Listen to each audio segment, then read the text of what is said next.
Channa marulioides atau dikenal dengan sebutan Channa maru adalah spesies ikan air tawar yang pertama kali dideskripsikan oleh Peter Blacker pada tahun 1851.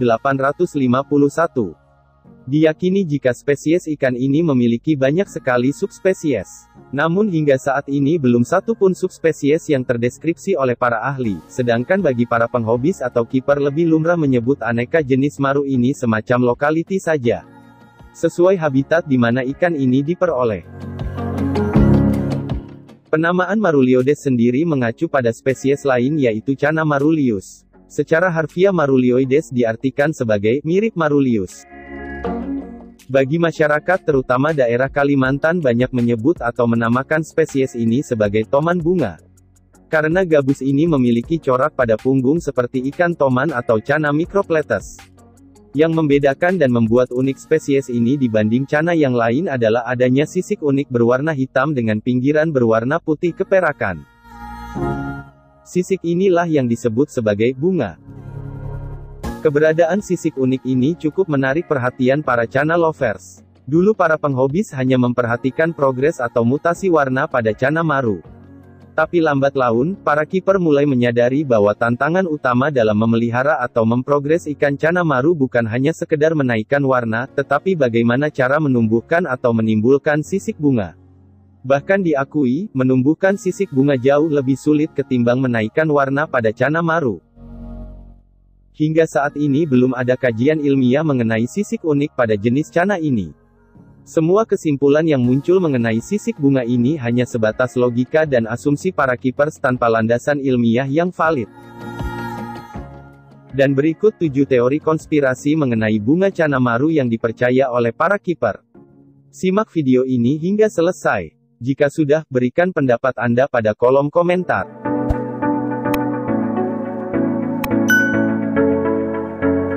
Teori Dead Pixel. Kita ketahui jika maru memiliki kemampuan atau kelebihan mengubah warna tubuhnya sebagai mekanisme untuk bertahan hidup.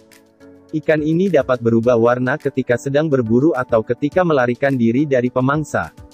Termasuk model ketika hendak bertarung atau mempertahankan teritorinya. Sedangkan maru yang hidup di air rawa yang tidak mengalir dan berair gelap tidak terlalu membutuhkan kemampuan mengubah warna ini.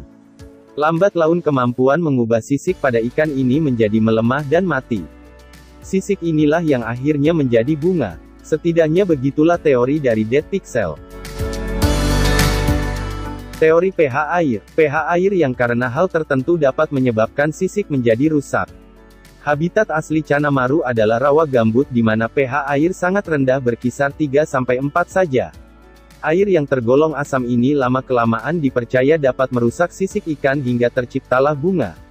Sebetulnya teori ini sedikit terbantahkan karena banyak para kiper yang memelihara bayi maru sejak kecil pada air ber-pH normal sekitar 7.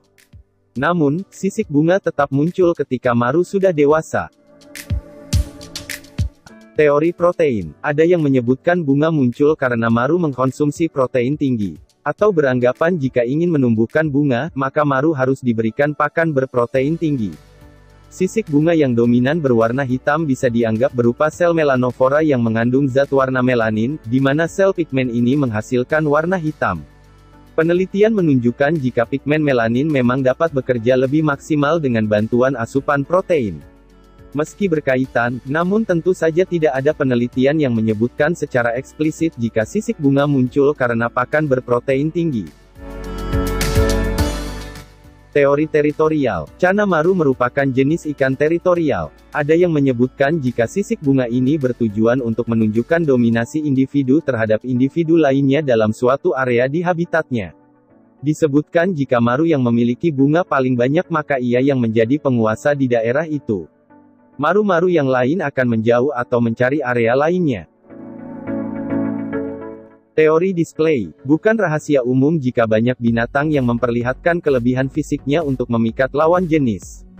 Hal ini dikenal dengan sebutan perilaku display. Jika burung cendrawasih bisa menari dan beratraksi untuk memikat lawan jenis, maka Channa maru menunjukkan sisik-sisik bunganya yang indah. Teori genetika. Ada yang menyebutkan jika kemunculan bunga pada Channa maru merupakan turunan genetik. Hal ini disimpulkan oleh para kiper yang memelihara baby maru dengan jumlah yang cukup banyak. Di mana ketika ikan-ikan itu ditreatment dengan metode sama persis, ternyata tetap saja didapatkan hasil bunga yang berbeda.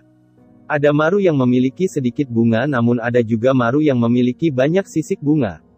Jadi para kiper ini menyimpulkan jika bunga Channa Maru adalah bawaan genetis yang tidak bisa ditumbuhkan dari treatment. Treatment hanya dapat mempertegas calon sisik bunga menjadi lebih tajam dan hitam pekat. Namun penentang teori ini cukup banyak. Alasannya cukup sederhana, kita tidak bisa menyimpulkan bunga maru adalah turunan genetis tanpa pernah tahu tampilan dari indukannya. Jika menyimpulkan bunga adalah turunan genetik, tentu harus didasari data perbandingan antara indukan dan keturunannya. Teori sex maturity. Dari sekian banyak teori mungkin teori inilah yang paling bisa diterima banyak kalangan.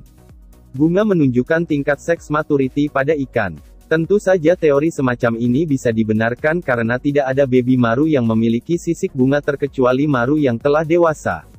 Tapi, tak jarang pula ditemukan Channa Maru dewasa yang tidak berbunga sama sekali. Demikian 7 teori konspirasi mengenai bunga maru, yang tentu saja hanya sebatas asumsi dan logika. Bukan hasil penelitian ilmiah. Anda memiliki teori lain berhubungan dengan bunga maru? Berikan pendapat Anda pada kolom komentar. Disclaimer, teori ini disebut teori konspirasi, karena hanya tercetus sebatas asumsi dan logika tanpa landasan ilmiah. Sehingga kebenarannya masih dipertanyakan dan diperdebatkan.